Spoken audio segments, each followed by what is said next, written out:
Guys, how are you? Welcome back to Smart Tech Junction.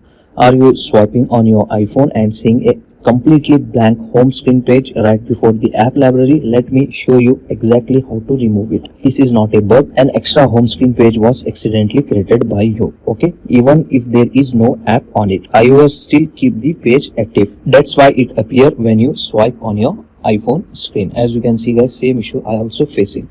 So now let's fix it step by step. Go to your home screen, long press anywhere on the screen. When icon start shaking, tap on the page dot. Here you can get the dot button. So just you need to tap on it. You will now see all home screen pages in preview mode. Find the blank page if you see a minus button. So just select and unselect this, and here you can get one minus button, or you can select and unselect this from here. Okay, like this, and then tap on done. Now your problem will solve. As you can see guys, now my problem was solved. In case still the problem is same on your side, sometime iOS won't allow deletion if the system think the page is still active.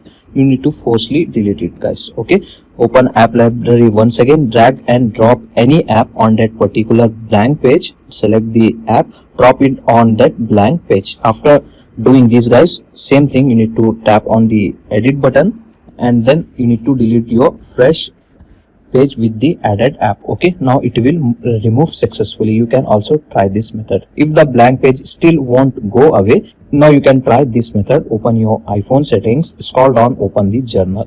Okay, and scroll down at the end. Here you can get the option transfer or reset iPhone. Tap on it, and then here you can get the option reset option. Just tap on it. From here you need to reset only home screen layouts. This will remove extra pages, reset app placement, not delete your data. You need to do this. This is the last method. You can also try to update your iPhone. Go to software update, and if the update is available, simply go ahead, first of all update your iPhone. After updating, it will automatically fix this. If this video fix the issue, like the video and subscribe to Smart Tech Junction for more simple real world tech solutions. See you in the next one.